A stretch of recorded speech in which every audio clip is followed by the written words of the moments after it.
Hi folks, so today is going to be an interesting episode on the channel. Why? Because I interviewed Destiny Ogedebe. He moved from Nigeria to Harvard where he did his Masters of Law, and from there has currently transitioned to Paul Wise where he is currently an associate. You're going to hear some mind-boggling truths right on this episode. You're going to hear things like, oh, he didn't apply to a lot of schools. He applied to only two schools, Harvard and Oxford. Talk about excellence. And I don't need to tell you, he got the two schools. So in this episode, we're going to talk about what he did, the specifics, what he put in, what he applied, the words, so how he had to be surgical in his application. So please get your popcorn. You just need to like US LLM tips and chill. I hope you saw what I did there. But you need to really chill and really enjoy this episode if you're currently thinking of applying to Harvard or you're trying to get into any US school. And you're going to really, learn a lot from what we have to say. So let's jump right on it. So let's jump right into the whole, Harvard process for you, right? So the first question I'm going to be asking you is, what was your master's application process like? You can tell us things like how many schools did you apply to, were there application fees involved, how long did you spend applying for the schools you applied to? I'll start with the easiest question, which is how many schools I applied to, and just two schools. I applied to Harvard, and then I applied to Oxford. Hallelujah, somebody straight to the point. Yeah, so let's get that out of the way. I applied to just two schools. The more integral part of that question is, what was the application process like? I think it is important for me to start by saying, especially for the benefit of persons who are yet to apply, it may be a wrong way of thinking about LLM applications if you work with just the specific timeline that the school provides. So think of it this way. Much of what they are asking you is your history. So it's left for you to be foresightful and say, okay, you know what, in 2024, I would like to do a master. So right now, let me start doing the things that will feed into the application. So if you think about it that way, your LLM application process is essentially a couple of years, from the moment you begin intentional about it. That's when really it starts. And I say this because I see a lot of persons who say, oh, I want to apply to schools, and then they reach out to me, and when the application process starts, they start finding it very epileptic. And by that, I mean, they realize that, oh, I don't have this relationship with the lecturer, so nobody's going to write the reference for me. These are things that you think about long before you begin the process. So ballpark, if I were to use myself as a case study, ballpark, I'm thinking 2 years, because I had been having a conversation, oh, I'll do an LLM at some point from like 2020. I wasn't ready to leave at the time, but it was already there. And I made some strategic moves that eventually fed into my application. For example, to make this very practical. For example, I had the good fortune of being in contact with a couple of lecturers back in school, and they wrote very fantastic recommendations for me. But there was one particular lecturer whose recommendation I needed because she was my project supervisor. And we did not really see eye to eye during the time I was in school. So I needed to rekindle that relationship. And at the time, she was working with the United Nations. She became a lecturer at Bradford. So I would randomly just hit her up and say, hey, Petty, I'm just checking in on you. If you have anything you would like me to help with, just let me know. And then we worked on a couple of papers together that were published at the UN.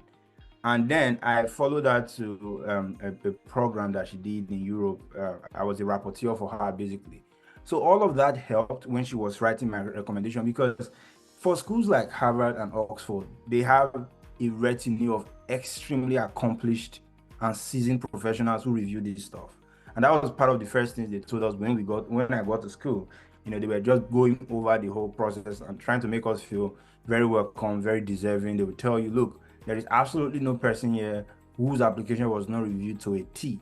So everything you write, they know. If your recommenders are just writing generic stuff, they can see through all of that bullshit. They want something concrete.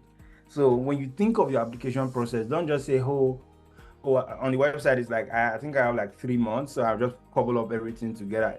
Well, it's possible if you have that profile, it's possible to do it. But usually I think of it in terms of an ongoing process. It's a self-perpetuating process. You have to think of it from the very moment you become intentional about it. You start putting two and two together to make sure you have everything it takes to make it work. And even from a career perspective, you have to submit CVs, right? So you start thinking ahead of time and be like, okay, so far I work at, let's say, BNI, Aluko, and Yobody, or whichever of these firms. And so far, I've been doing a lot of projects that are very African centric. You know what? It would be good if I have a project that's maybe a cross-border deal on my CV, because in my application, I'll be talking about things like that. So you know what? Let me reach out to the managing partner or my supervisor and just tell them, you don't have to give them the backstory, obviously, but you can make them understand that, hey, I would like to do some other deals. So you have that diversity on your CV, and that is extremely helpful. So do not think of it in terms of what the school's deadline is. Think of it in terms of an ongoing process, because what they are investigating is your history. So you have to buffer the history to make it work. That's the way it works, right? So for me, it was like a 2-year process, but I started applying, I think, about 2 months to the deadline. I actually submitted on the deadline for both Oxford and Harvard. It was right That's really close. yeah, because I was at the time I was working at BNI and I had a lot of things I was managing myself. I was very busy. So I was like, you know what, it's an essay. I'm very sure when I'm done writing, it will be irresistible. I had that strong confidence because I had everything. I had the profile, I had the academic profile. I had reached out to all the strategic partners that I wanted, and I had all of that going for me. So it was just for me to put together the process. Now, I spent a bit more time just answering how long the process was, because I think it's necessary to put this out. But let's go to the third part, which is what on a granular level, what the application process is like. So for Harvard, you'll be asked to, for an LLM, you'll be asked to submit your personal statements for sure. You'll be asked to submit an essay, a legal essay that touches on the topic that you're interested in, your area of research or your area of expertise. If you are talking about, let's say, corporate stuff, professional stuff, Okay. they want to see that, right? They want you to write an essay, and these things are very crunched. You have 1,500 words telling you, oh, you have to write this essay within this very crunched set of word limit. And that means you have to be extremely dexterous in the way that you write. You have to be, and I always advise people when they're applying for LLMs, the simple way to write, the simple logic behind your writing should be this: every sentence must relate to the previous sentence and must not be a reinforcement of the previous sentence. Every single sentence is distinct. Don't waste words. If you said it before, there's no point emphasizing it. The sentence must connect to the other. Just draw a chain of sentences and make it make sense, and then break them in paragraphs. And that way you achieve a very simple and understandable writing. Don't go again and again telling them you were a very smart student. Fine. In your first line, if you say, for instance, I was the top student in my class, that's it. You don't need to explain over to any person anymore that you were a smart child, you were precocious when you were young, except that has some relationship to another specific detail you want to mention. Otherwise, keep it moving. Don't waste words, and you'll be so surprised how much you can actually write in 1,500 words. That's just the secret, and it worked for me. It worked for my friends. I have a number of like very close pals who are currently in Harvard and Oxford and all of that. So it's a strategy that always works, right? So you'll be asked to do that: write your legal essay, write a personal statement, and take notes. For schools like Harvard, I think many US schools, if I do say so myself, they are very interested in that part. Some schools are very academic, like at Oxford.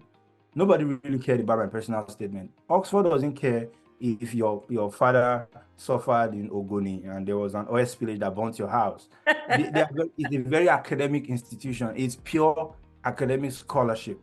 That's what they are looking for. And one way you know that is for the program that I applied for, a BCL. You can't even apply for that program if you don't have a first class. It's that brutal. Like if your undergrad is not in first class, forget Oxford's BCL, because they are very academic. And then they tell you to write, they don't even call it a personal statement, they call it a statement of purpose. For that distinction is little, but it's also very meaningful.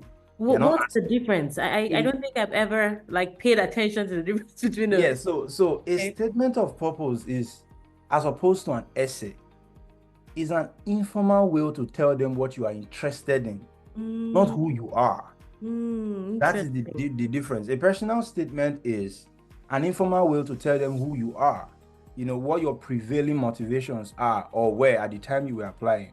A statement of purpose is just, fine, we don't want you writing footnotes here and there.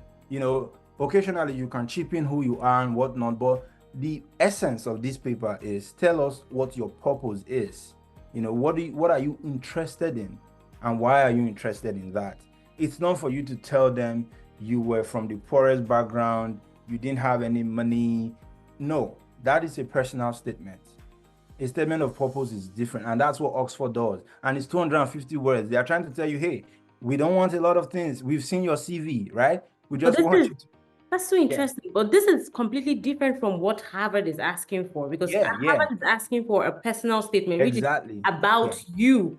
Exactly. Right? Exactly. And like I said, it goes back to the kind of school you're dealing with. So when I got to Harvard, first week of our orientation, one of the things that they do, it's a mindset thing. The school has a brand, they have a very rich alumni base, and they try to make you understand what the institution stands for. And one way to do it is this: you get to Harvard in your orientation, you see people taking you around and showing you stuff like, oh, this is where Obama sat when he was a student. Oh, this is where they want you to understand that you are buying into a brand. And when they are reviewing your application, that is what they are looking at. What they told us is they look to see if you are the kind of person they can say next 10 years we are proud of. And since they've never met you, one way to know that is obviously through a personal statement. You have to tell them something, right? They can't just look at your CV, because all of that is very mechanical. They want you to write. Of course, it's granted that you could be exaggerative when you write about yourself sometimes because you want this stuff. But at least they want to be able to tell who exactly is coming into this program. They want to feel lucky to have you. It's not even the opposite. It's not the opposite. Exactly. Yeah. The way they are thinking about it is, oh, we have gotten someone who will probably at some point become a global leader. Bayo Ogunlesi, for instance, or Okondre Iweala. These are people that have gone to Harvard. That's exactly how they are thinking. So if we are picking 4 persons from this country, who are these persons? That is the thinking. So they would require a personal statement. And that's a school like Oxford doesn't really care. That's not the brand that Oxford sells. Oxford sells intense, vigorous academic scholarship. They are renowned for producing some of the best professors in the world. That is what they are. That is what they've historically been. They are not interested in, they don't set up the school in such a way that they are looking for persons who are not only smart, but also very savvy. That's what you find in US schools. They want you to be smart, yes, but they want you to have a bunch of extracurriculars. And that's also how they teach even the persons back here, like from high school, from college. When you're applying to college, you're looking at the extracurriculars you did. That is the American spirit. It is different. So you must understand the school you're applying to and concentrate those forces. Why this is important is I meet a lot of persons who use the same applications for different schools. They just, I'm like, that happens a lot. Yeah, a lot. And I understand it, right? Many times when you are applying, you are working, you already have something going on. You don't really have the time to have a life. You have a life, right? It's fine. And it's partly why I applied to just 2 schools. But I'm like, I would concentrate my forces very deep on these 2 schools, and I just keep it moving. And it worked. That worked for me. I understand it may not work for everybody. So some persons need to apply to a lot. And let's be honest, it can be difficult writing different applications. But always have it at the back of your mind that if you're applying to a school you really, really want to get, it might make sense to separate that from the pool of schools you are using generic applications for. Because every school has a philosophy for that program. So let me put it in context. If you're applying for a JD at Harvard as an undergrad or a pure undergrad stuff, they may not look at these things because it's a JD. Of course, they look at things like, your GPA back in college and all of those stuff. They do, for sure. But for an LLM, they know the program is short. They know it's an extremely privileged position because they are going to be paying a lot of they are basically going to grant you that scholarship. Unlike a lot of schools, Harvard, when you get admitted to Harvard, the question of a scholarship does not even come up. It is not possible for you to find someone who got admitted to Harvard and could not go. It is just, forget it. Like, as far as an LLM, they will give you that money. Interesting. So let me put, the way I'm raising my hand is like I'm in the classroom. I feel like I'm the one, like I should be taking notes. So you're saying that for anyone who gets into Harvard on an LLM, a scholarship is automatically given?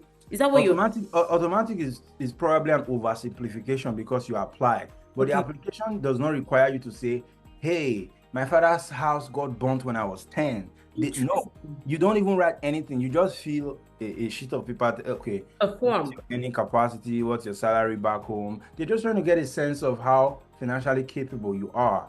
You submit maybe a bank statement or something. But in 9 out of 10 cases, they are going to give you a significant amount of the money you are asking. Like on average, they will give you close to a 90%. Some persons fall short of that, maybe 85. But like for me, I had a 95% scholarship, and we are talking about $120,000. Wow. So, and Let's just wow. it wasn't peculiar for me. A lot of persons who have gotten in, like they get like what they are interested in is who is this person. If they are certain that they are picking you, the money is not even an issue. It's barely an issue. Trust me. Like that is the case for most persons who get into Harvard. So that is why they are critical about things like your personal statement, about things like your academic, your references. Your references have to be very thick. It can't be a page. A page is just saying, "Oh, I know this person was a smart guy in my class and answered one question about legal method." That is pedantic. Nobody cares. It has to be something. Oh, I did this with this person. You know?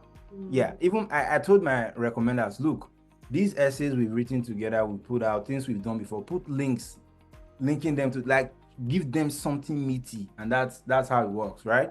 So it's a very important thing to understand the philosophy of the school and the program you're applying to, because there always is something driving, the philosophy of that particular program. Why did they set up the program? Harvard's LLM is to bring out a lot of persons from different parts of the world into the system, persons who are very likely, who are either on that path or very likely to be on a path that increases the pedigree of the school. That is exactly what they are gunning for. So that when you become something, they can say, oh, that person he went to Harvard. That's all they care about, right? So you have to understand that when you are making your applications, and it should dictate the way you structure what you write and what you say, what you live in, what you don't live in, and stuff like that. So just to track back a little bit, I've mentioned two key documents. Your references. How many references do you need? I used 5 because I was not taking any chances. Like I said, I concentrated my forces on these 2 schools. I wasn't You going. did it. There's no need to ask you how did you get this. I think it's very clear. Oh yeah. I put everything into it. Forget it. Like That I you was telling a friend of concentrated your mine. effort, and it's so interesting because a lot of times I tell people spread your eggs, but I feel like this is the first time I'm hearing I picked 2 schools and I gave those 2 schools my all, and I got the 2 schools. As opposed to just apply here, apply there. Let's see where you can. And so you can see that from the effort you put, there's no need for me to ask you, why do you think you got it? Like you were very surgical. I was very intentional about it. You were very surgical about your application process, and you knew what you needed to do to get to where you needed to get to. So I think that's very, very important. So yes, I think you mentioned personal statement. Mentioned your resume. Have you mentioned resume? Yeah, I mentioned it in passing, but yeah, you need a resume. And again, for every document, I'll tell you something strategic that I did, like I've been mentioning. I've already talked about my personal statement. Unfortunately, I don't make it public. It's something I would have shared at some point, but I'm like, there are some personal details that I would rather just keep to myself. My essay was very, very interesting because when I was thinking to write an essay, I asked myself, what is something that I know the Harvard usually looks at 4 to 5 slots for Nigeria every year. What is something I'm going to write that there is absolutely no chance, there's little to no chance anybody else will be talking about it. And the area I wrote on it's about what we call in project finance. It's a method of I won't call it a method. It's like a concept in financing, in development finance. World Bank is giving money to Nigeria. There's a specific context in the structuring of certain deals that has a loophole. It is something you are not just going to Google and find somewhere. I had to be very deliberate about what I was writing. Everything had to tell a single story. So the way again, I must always go back to what they told us, because that gives a lot of context that many persons don't have. If you've never been in the school, you won't have the opportunity to hear what they are thinking, the persons who sit there and read your application. So, and what they tell us is everything is looked at as a single story. Some of the things you don't connect or you don't think they connect those things. I'll give you an example. If you write a very pedestrian essay on something that is overflowed, right? And then in your personal statement or your academic references, a lot of lecturers are saying, oh, this person is such an exceptional kid, he wrote the best in my class. It doesn't add up to them. It doesn't add up that the most brilliant person, the best graduating student, so and so, this is the essay they could come up with. It makes no sense. You may not think that these things connect. They draw those connections because they want that consistency. They don't know you. They need to be able to vouch and say, yes, this is the person we should give, and these are some of the things that they look at. So what essay, what's your interest? How did you write it? And in your CV, if you are saying something, make sure it does not contradict anything else, either in your recommendations or in your essay. No matter how minute, your story must be consistent.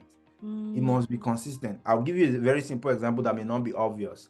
Let's say in your CV, the way you padded up your experiences, it shows that maybe even before you graduated, you have been working. You've been working for so and so. You've been working for like maybe 5 years. You started working even before you finished law school, interning and all of that.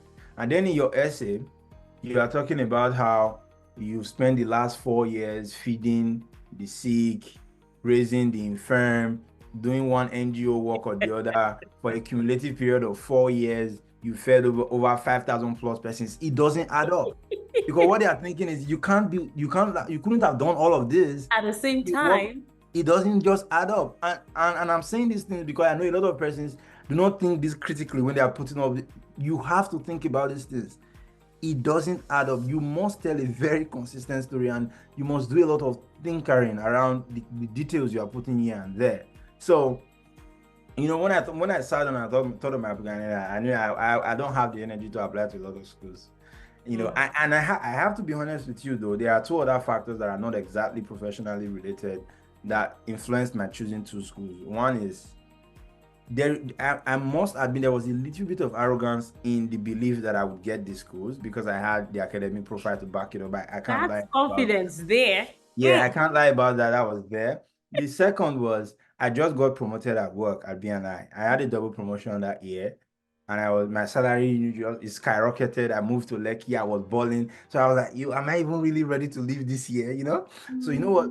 The only thing that would take me out of Nigeria this year, interesting. Let me just apply to two schools. It has to be the best school that will take me out. I wasn't going to leave for just maybe for anything. Yeah, exactly. So that also influenced That's why interesting. Yeah, that is very interesting. Because with the money I was making at the time, I was preparing to get a car.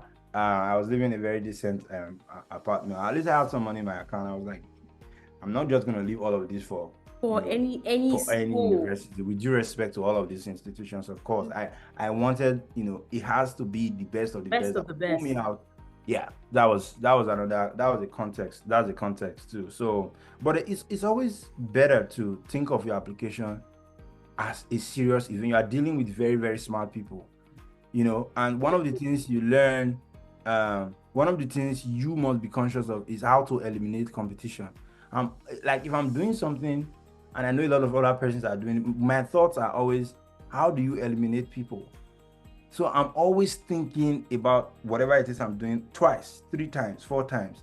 It is the best now. It doesn't make sense. Like someone else would think about this. So you're writing. Let me give you an example. A friend of mine, Vincent, he got into Harvard the year after my year, and that was 2023. And when we were going through his application, because he sent me some of his application, I looked at them. I didn't have much to say about them because he's a very smart guy. He did all that work himself. But when I read the application, I told him, look, I cannot even imagine this essay not being picked. Like if they don't pick you, I can think of some other reasons. Maybe you are not working in the top law firm, but it would not be on the strength of this essay, because the way he wrote the essay, he had this whole graph in the essay. It was so sophisticated. You would think that this is not even an application to a school. It was so authoritative, and those are the kind of things, that's the kind of effort you have to put into so you get the best out of it, because really and truly, these things change your life. Like when you get it and you get all of that scholarship, you are better off than a lot of persons who grew up from this system, because you don't have all the loans that they have. You don't go through all the struggles they do. So you have to be very intentional about your and they won't application. just give you that money for free. You No, better they work won't. for it. Yeah, they would make you, they make sure you work for it and you deserve what exactly that they are giving to you. Yeah. Oh my gosh. So I guess one other question I have, or I think folks would like to know, is if you had to do any interviews during the application stage, was there any face-to-face interaction, or was everything just sending your resume, CV, or your resume and personal statements and stuff like that? Yeah, for Oxford, there was Oxford requires that, especially during this the scholarship process. Harvard, no, Harvard did not require that. It's just you submitting the full suite of documents that they require, and yeah, answering whatever questions that they ask you. But Oxford, yes, because the way the scholarship opportunities at Oxford work, for the most part, and for many persons that I know, they would not give you a full scholarship. It's rare for that they would do that, or even give you anything close to that. So when you apply, you are associated with a college. There are several colleges at Oxford. If you're applying for, let's say, the MLF program or the BCL program, you're applying almost through a college.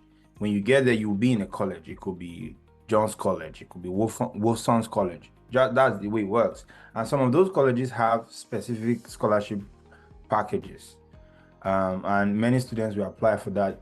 The one I applied for was what they call the Wedenfeld Hoffman Scholarship. It was not a full scholarship. I just had part of it, and then I had interviews on that account. But in terms of like the application and getting the admission, no, I did not require an interview for that too. But I would say you should expect to have an interview throughout the entire process if you are going to schools like Oxford. Okay, so let's fast forward, right? You've gotten into Harvard. Yeah. I think the next question I would ask is because now you're done with Harvard, obviously. Yeah. But so it's a two-pronged question. Yeah. What did you enjoy most about your time at Harvard? One. And then the second question is, and feel free to answer both, as one. What challenges do you think LLM students typically face at Harvard? The first is, I mean, it should be taken for granted that Harvard is not a predominantly Black school, simply because Cambridge is not even a predominantly Black place to be in the US. And there's that, and then there's the layer of the typical kind of students who get into Harvard. For a person who's coming to the US for the first time as an African, it is a very jarring experience, because you are trying to learn a lot of things within the same time, within a structure that is traditionally for persons not like you, on any level, on a cultural level, on a racial level. It is just, Harvard is not predominantly Black at all. That's just not the case, right? So you would have that challenge to a degree, and it was a challenge for me, because I was struggling to be an immigrant in Cambridge. I was also struggling to be an international student, and by struggling, there were different layers of that struggle. The first is intellectually.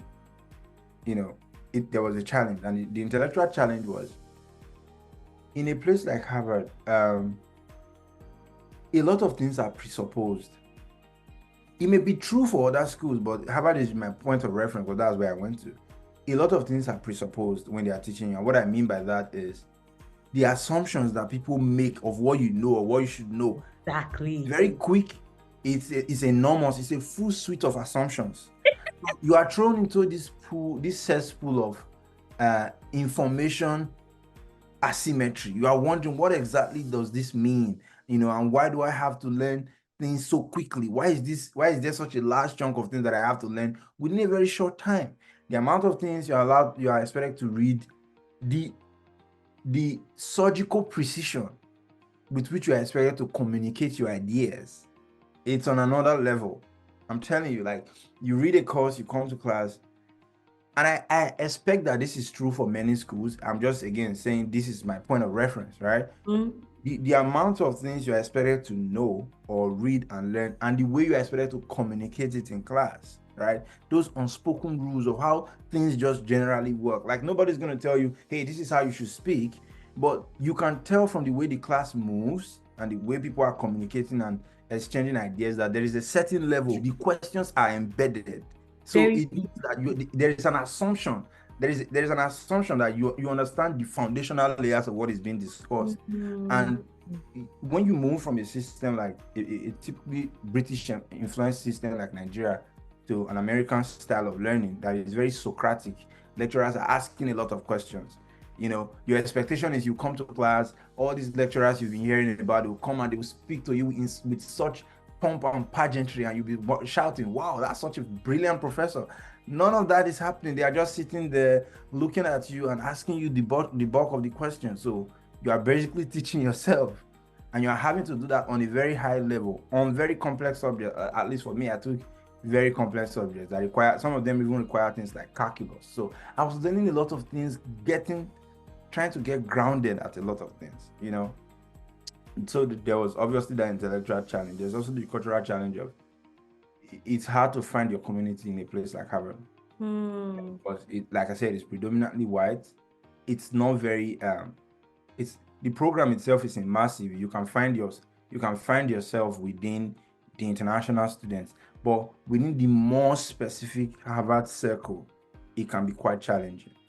Yeah, so there was that. But like I said, this is a chicken and egg. What I really loved about a place like Harvard is, I think for the first time in my life, I felt intellectually free. There was this, I felt like I had never been to school in my entire life.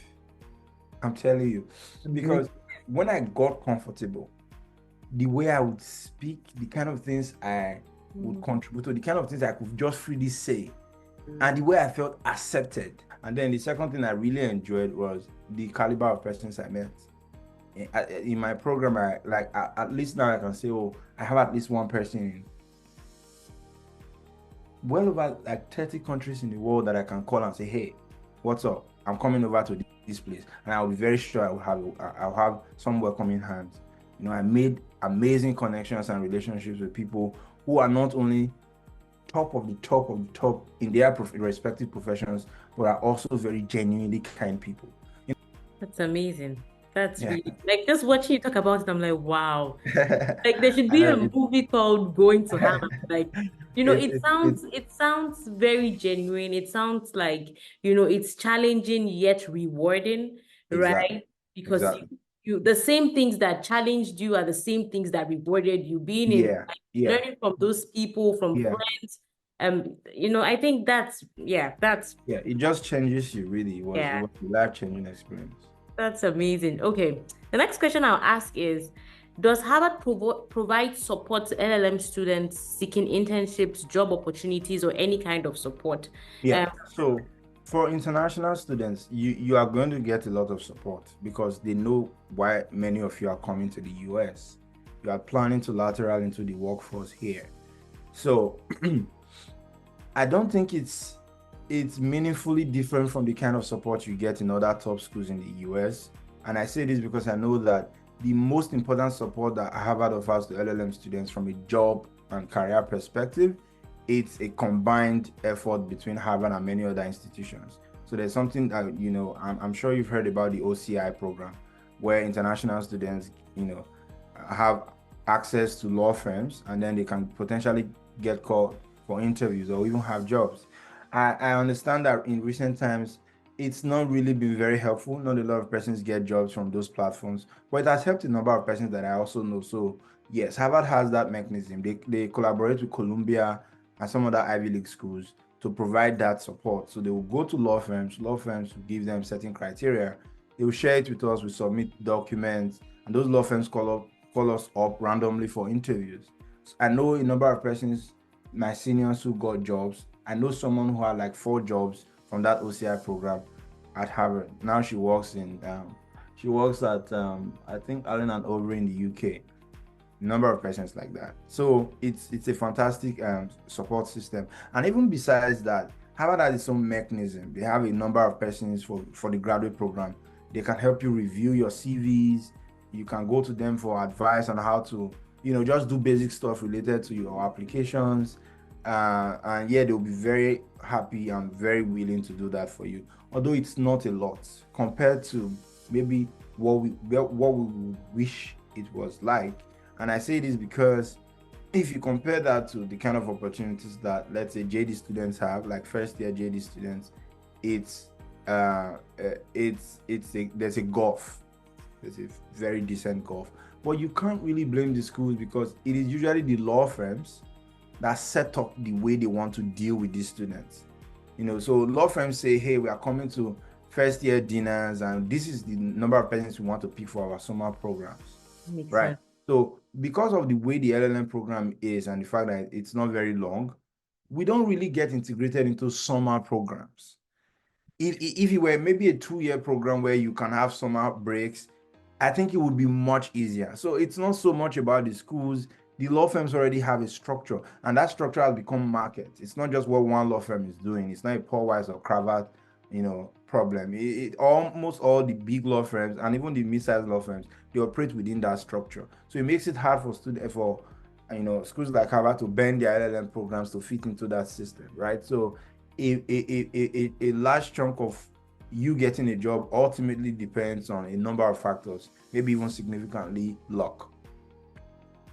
Yeah, okay. Yeah. I think that doesn't sound significantly different from a lot of schools today. Yeah. I But don't think I think it's good to hear, because let me give an example. As at the time that I went to school, a lot of the resources were more primed for the JD students. Yeah. Right? And so like sometimes we'll go for some of these programs and then we'll be told, oh, this is not, and as you said, it's because that's what the law firms want.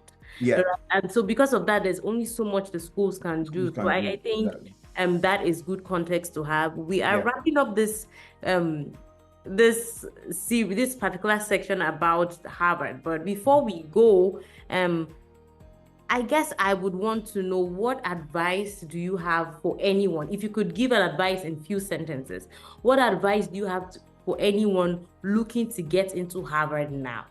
Right? How can they position themselves? I know you've said a lot. You've actually answered this question, but if people can have one thing that sticks in their head before they jump off this episode, right? What would you want them to have about applying and positioning themselves for Harvard? Okay. I'm going to take this question methodologically. Okay. Because I know that many persons who apply for LLM programs in general, they are planning to get jobs eventually. Exactly. Now, there are a number of things that if I knew before I left Nigeria, I may have done things differently. But I understand that Harvard is a holy grail. At least for many persons coming from Africa, it is a holy grail. Not even just, even in the US, it's a big deal. Yeah. So even with all the context I may give you about how difficult it might be to get a job, I don't know any person who will get an admission from Harvard and not take it, right?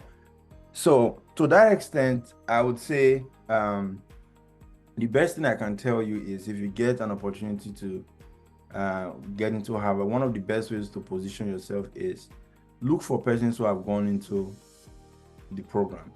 One thing I would always tell people is, there is a reason certain persons get certain things. When you hear about schools like Harvard, yeah, you can say, oh, well, it's a good school, but you need people who have been there to give you certain insights into how you should think about what you are doing.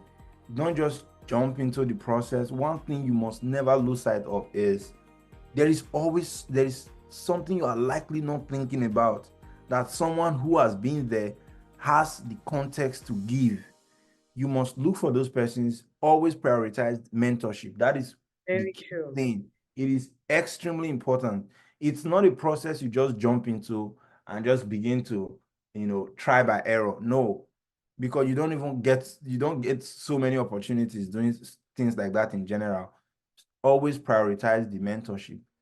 Recently, I've been advising persons. They will tell me, I want to go to the US and apply for an LLM. I will tell them, why do you want to go to the US? They'll say, an LLM. I'll say, yes, but what do you want to do after your LLM? They'll say, well, I want to work. I'm like, that is the answer to the question I asked you. That's the goal.